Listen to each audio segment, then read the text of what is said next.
A melhor fase do ser humano é na idade, na terceira idade. Por quê? Porque a gente é respeitado, né? E os jovens reconhecem a idade da pessoa e respeitam, né? Nós não somos bem tratados, não. As pessoas adolescentes, se eles estão no ônibus, a gente chega, eles não dão nem a cadeira para a gente sentar. Eles fingem que estão dormindo para não dar cadeira para a gente sentar. Não é todo mundo que respeita os idosos. A maioria deles não respeita, passa por cima assim que nem passa por cima do cachorro.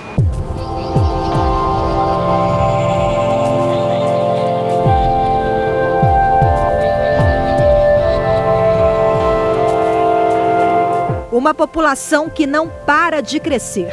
Um levantamento do Instituto Brasileiro de Geografia e Estatística, o IBGE, mostrou que a quantidade de brasileiros com 60 anos ou mais aumentou 55% entre 2001 e 2011. Isso significa que a terceira idade passou de 15,5 para 23,5 milhões de pessoas em 10 anos.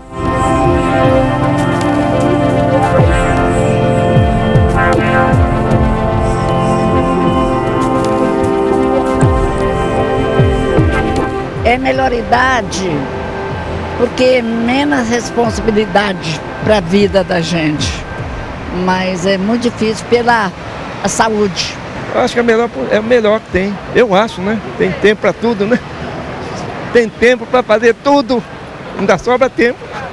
Com os últimos dados divulgados em 2012, a terceira idade, ou a melhor idade para alguns, passou a representar cerca de 12% da população total do Brasil, que é de aproximadamente 195 milhões de pessoas. Em 2001, o grupo de pessoas com 60 anos alcançava apenas 9% da população do país.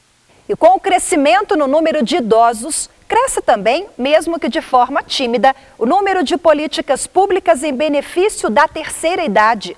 A Lei Orgânica de Assistência Social, a LOAS, e o Estatuto do Idoso são alguns exemplos de iniciativas em prol dos idosos. Quem não recebe aposentadoria nem ajuda da família e precisa se sustentar, pode receber um salário mínimo por mês da Previdência Social. A aposentadoria de hoje não está valendo mais nada. Porque mal para quem vive de aluguel, mal para pagar aluguel, água, luz e algumas continhas. Dá pouco. Para quem tem a casa e mora do lado dos filhos, dá certo. Mas se for para ele sozinho, fica difícil. Muito difícil esse salário. Devido à idade, há muita doença nas pessoas idosas e muito remédio. Os remédios são muito caros. O benefício para idosos e deficientes carentes está previsto na Constituição e na Lei Orgânica de Assistência Social, a LOAS. Ele é concedido aos idosos, assim como para os portadores de deficiência incapacitados para o trabalho. De acordo com a lei, para ter direito, é preciso que a renda familiar per capita seja inferior a 1/4 do salário mínimo. Esse cálculo considera o número de pessoas que vivem na mesma casa: filhos, cônjuge, irmãos, menores e inválidos. O critério de renda caracteriza a impossibilidade de se autossustentar e de sua família garantir o sustento do idoso. Na realidade, a gente não conhece o Brasil todo, mas esse 1/4 salário mínimo em 93 era o quadro que o Brasil tinha mesmo. Entendeu? O Brasil, em 93, não tinha os programas de transferência de renda que existe na última década aí, né? Que o Brasil criou vários tipos de transferência de renda para justamente tirar as famílias da pobreza.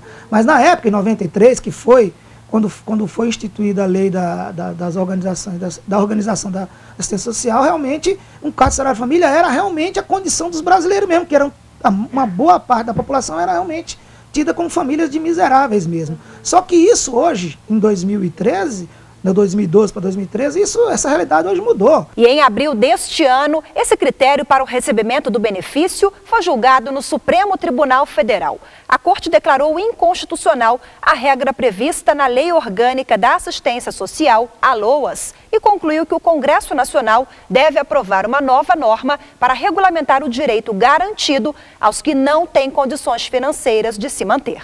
Para a maioria dos ministros, considerar renda per capita de 1/4 do salário mínimo fere o princípio constitucional da igualdade de direitos. A Corte também entendeu que o critério está defasado para caracterizar a situação de miserabilidade. Isso porque o Estatuto do Idoso diz que todo idoso tem direito ao salário mínimo previsto na LOAS. Consequentemente, o tribunal reconheceu ainda a inconstitucionalidade do parágrafo único do artigo 34 do Estatuto do Idoso. Ele estabelece que outros benefícios concedidos a qualquer integrante da família não será considerado para fins do cálculo de renda familiar per capita a que se refere a LOAS.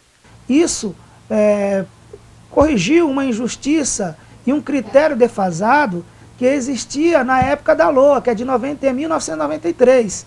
Porque no artigo 20 da Lei 8.742, que é a lei da LOAS, previa no seu artigo 20 que na renda familiar do idoso ou do deficiente, que tenha idosos e deficientes que busque o benefício da assistência social, né, só poderiam pleitear mais de um benefício na família se a renda familiar, né, dos componentes da família fosse até 1/4 salário mínimo.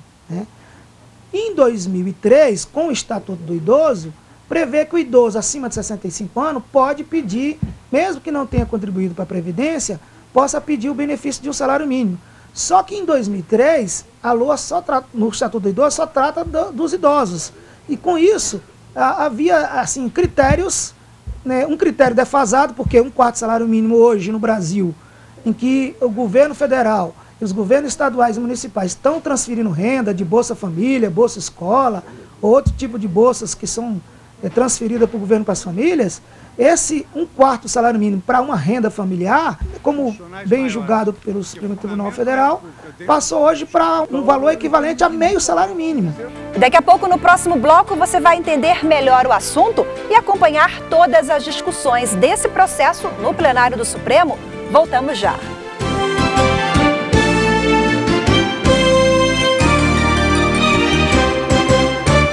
O programa dessa semana é sobre a inconstitucionalidade do parágrafo 3º do artigo 20 da Lei Orgânica da Assistência Social. Essa lei prevê como critério para a concessão de benefício a idosos ou deficientes a renda familiar mensal por pessoa inferior a 1/4 do salário mínimo, por considerar que esse critério está defasado para caracterizar a situação de miséria. O Supremo também declarou a inconstitucionalidade do parágrafo único do artigo 34 do Estatuto do Idoso.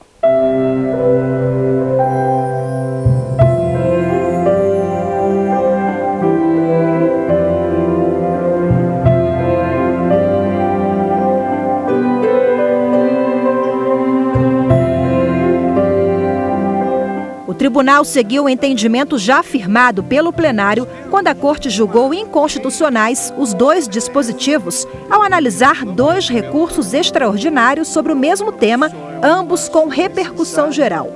Apesar de reconhecer a inconstitucionalidade do critério de cálculo do benefício, o plenário não declarou a nulidade das regras. Caberá agora ao Congresso Nacional ditar as novas orientações sobre o tema. A decisão foi durante o julgamento de 2 recursos extraordinários ajuizados pelo INSS. O Instituto Nacional de Seguridade Social questionava o benefício pago a 2 segurados. O julgamento foi retomado em abril deste ano com o voto vista do ministro Luiz Fux. Ele negou provimento aos 2 recursos, alegando que o artigo da LOAS era incompatível com a Constituição Federal. A solução dessa questão, ela se baseia no artigo 203, inciso 5º da Constituição Federal, que exatamente estabeleceu que a assistência social será prestada a quem dela necessitar, independente de contribuição à Seguridade Social, e tem por objetivo, sim, a garantia de um salário mínimo de benefício mensal à pessoa portadora deficiente, ao idoso, que comprovem não possuir meios de prover a própria manutenção ou de tê-la provida por sua família, conforme dispuser a lei. Então, a lei que generalizadamente se denomina a Lei do LOAS, ela estabeleceu exatamente no artigo 20 que o BPC, o benefício da prestação continuada, é a garantia de um salário mínimo mensal à pessoa com deficiência e ao idoso com 65 anos ou mais que comprovem não possuir meios de prover a própria manutenção nem de tê-la provida por sua família. Mas o cerne da questão está exatamente no parágrafo 3º. Considera-se incapaz de prover a manutenção da pessoa com deficiência ou idosa a família cuja renda mensal per capita seja inferior a 1/4 do salário mínimo. Então, a questão que se põe, e que eu estou fazendo assim uma síntese, é que, na prática judiciária, o que se verifica é que nem sempre este critério infraconstitucional, em confronto com os princípios constitucionais maiores, que fundamentam a República, dentre os quais os que tutelam a dignidade da pessoa humana, acabam, digamos assim, configurando um quadro real de miserabilidade. Ou seja, algo comum. A lei não transforma a realidade. A lei não transforma uma pessoa de miserável em não miserável e vice-versa. A ministra Rosa Weber também negou o provimento aos 2 recursos do INSS e manteve o pagamento mensal aos segurados. São processos subjetivos, onde nada mais fez, a meu juízo, o julgador do que interpretar a lei.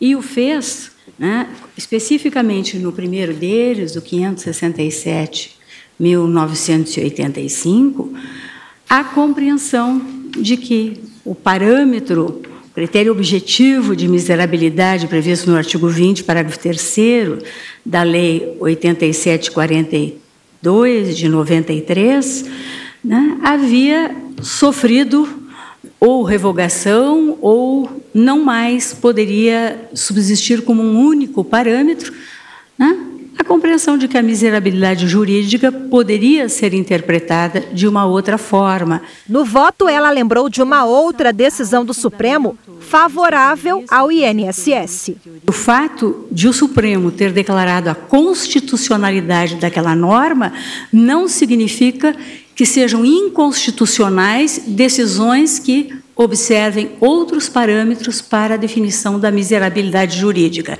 Se a norma foi declarada constitucional por decisão do Supremo Tribunal Federal, tomada em controle concentrado de constitucionalidade, insuscetível de rescisão, qualquer juízo em sentido contrário para afirmar a sua ilegitimidade dependeria da configuração de algum pressuposto de inconstitucionalidade superveniente, ou seja, ou a mudança de realidade social, em que atuam a norma constitucional e a norma infraconstitucional, ou a mudança do parâmetro normativo constitucional, que pudesse acarretar a não recepção e, portanto, a revogação do artigo 20, parágrafo 3º da Lei 8.742, de 93. Nada disso, todavia, ocorreu no caso. Não há sustento algum, portanto, para um juízo de inconstitucionalidade superveniente, no meu entender. O ministro Ricardo Lewandowski acompanhou a divergência e também deu provimento ao recurso do INSS. Ele entendeu que uma possível flexibilização no pagamento do benefício de alguns segurados poderia trazer prejuízos para os cofres públicos. Há um fenômeno demográfico interessante. Está havendo uma mudança no perfil demográfico, no sentido de que há um aumento de pessoas idosas, sobretudo nos países avançados, mais desenvolvidos economicamente e em desenvolvimento. Isso está acontecendo no Brasil também. Se nós aumentarmos ou deixarmos ao magistrado local criar ao seu talante um benefício previdenciário, sem observar o que dispõe o artigo 195, parágrafo 5º da Constituição, sem indicar recursos, o Brasil irá à falência, irá à bancarrota, rapidamente. O ministro Gilmar Mendes propôs a fixação de prazo para que o Congresso Nacional elaborasse uma nova regulamentação sobre a matéria. Ele queria que a validade da regra fosse até 31 de dezembro de 2015, mas essa proposta não foi adiante. Sugiro que se dê esse prazo para que o legislador faça uma reavaliação completa do sistema. O tribunal não está agora genericamente fixando novos critérios. Por quê? Porque, de fato, precisa de fazer um reajuste. Até, se for o caso, para rever esse modelo do parágrafo único do artigo 34 do Estatuto do Idoso, porque, do contrário, ele está criando um privilégio. Eu diria apenas que a lei perfeita, na visão leiga, está no âmbito da utopia. Pelo texto claríssimo da Carta da República, nós não podemos fixar prazo para atuação na inconstitucionalidade por omissão, considerado outro poder. Podemos, sim, quando se trata de omissão de autoridade administrativa, mas vamos fixar prazo para o Congresso legislar, desgastando o Supremo, como vem ocorrendo nos últimos tempos. Se nós protrairmos no tempo a validade dessa lei, nós estamos dizendo, ou estaremos sinalizando, que nós podemos admitir que a dignidade da pessoa humana no que tange aos idosos pode ficar em suspenso 2 anos. Isso me parece absolutamente inaceitável, data vênia. Esse é um aspecto. Tem outros aspectos a ventilar oportunamente. Se nós estamos dizendo que a lei vai continuar em vigor e que o legislador terá que suprir omissões, eu não vejo razão nenhuma para estabelecer prazo de modulação. São tantas as situações, as violações aqui ao princípio da isonomia, ao princípio da dignidade humana, foram reconhecidas pelo Supremo Tribunal Federal. E exatamente para que não permaneçam essas violações, é que o juiz pode, no caso concreto, e durante esse período de vácuo legislativo, avaliar o que ele deve ser feito no caso concreto. Mutatis mutandis, foi isso que se estabeleceu. Em segundo lugar, o direito não pode viver distante da realidade. A realidade hoje é exatamente essa. É uma realidade que reclama que haja efetivamente essa modulação. Por maioria, o tribunal decidiu que parte da lei não está de acordo com a Constituição Federal, mas os ministros não definiram prazo para que o Congresso Nacional se manifestasse sobre as novas regras para a concessão do benefício.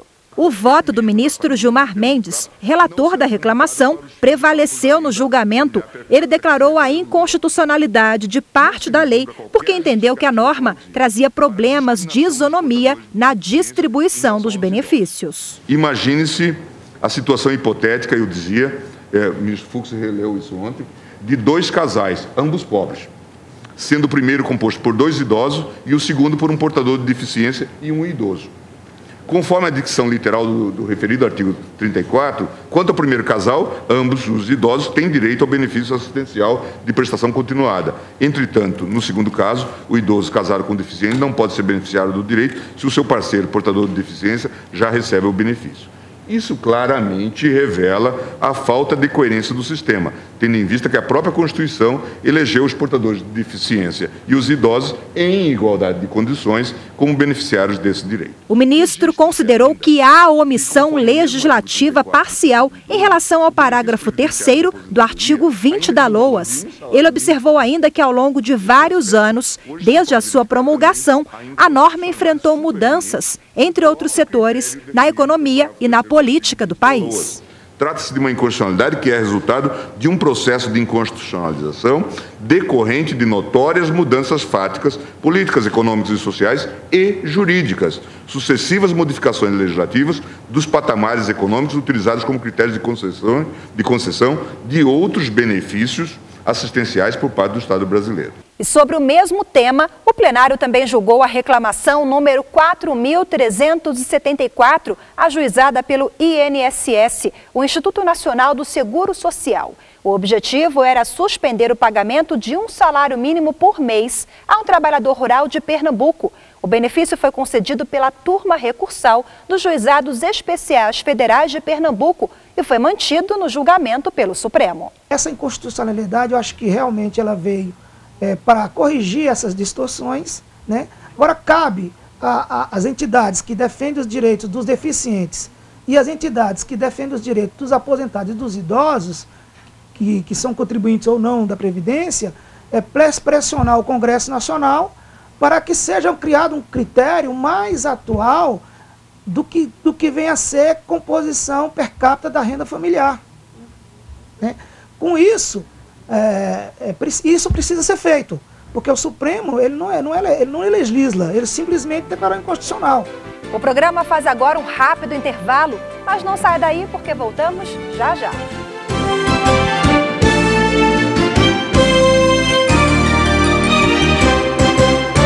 A inconstitucionalidade do critério para concessão de benefício assistencial a idosos e deficientes. É esse o tema do programa Grandes Julgamentos do STF dessa semana. O tribunal entendeu que considerar a renda de 1/4 do salário mínimo por pessoa fere o princípio constitucional da igualdade de direitos. Isso porque o Estatuto do Idoso diz que todo idoso tem direito ao salário mínimo previsto na LOAS. Mas deixa claro que esse benefício social não é considerado para o cálculo formal da renda. Foi considerado inconstitucional o parágrafo 3º do artigo 20 da Lei Orgânica da Assistência Social, a LOAS. Ela determina como critério para concessão de benefício a idosos ou deficientes a renda familiar mensal per capita inferior a 1/4 do salário mínimo. Os ministros também consideraram inconstitucional o parágrafo único do artigo 34 da Lei 10.471 de 2003, conhecida como Estatuto do Idoso. O julgamento do Supremo Tribunal Federal, ele tratou exclusivamente de duas classes de indivíduos no Brasil, que são os idosos acima de 65 anos, que contribuíram ou não para a Previdência, e os deficientes que provarem a sua deficiência. Agora, evidentemente, que se na família que exista um idoso acima de 65 anos e que exista também um deficiente, a renda familiar da família que compõe aquele núcleo onde haja esse tipo de classe de pessoas vai ser composta também com alguém que receba aposentadoria pago pela Previdência por tempo de contribuição, por exemplo. Quando se fala conceito de renda familiar per capita, vai se levar em consideração quem está trabalhando, quem está recebendo o benefício da Previdência e quem vai pleitear o benefício, seja ele por ser um idoso acima de 65 anos, seja ele por ser um deficiente que vai buscar esse benefício da Previdência. E na visão de especialistas, como consequência da decisão do Supremo, até que o Congresso Nacional aprove uma nova lei, ficará nas mãos do Poder Judiciário decidir se uma família de idosos ou deficientes preenche os requisitos para receber o benefício. Fica a critério de cada juiz, em cada caso, julgar, né? Mas o Supremo deu uma referência que se dividir a renda familiar e der até meio salário mínimo, ainda a pessoa faria jus a buscar um benefício, seja pelo LOAS, seja pela própria Previdência Social.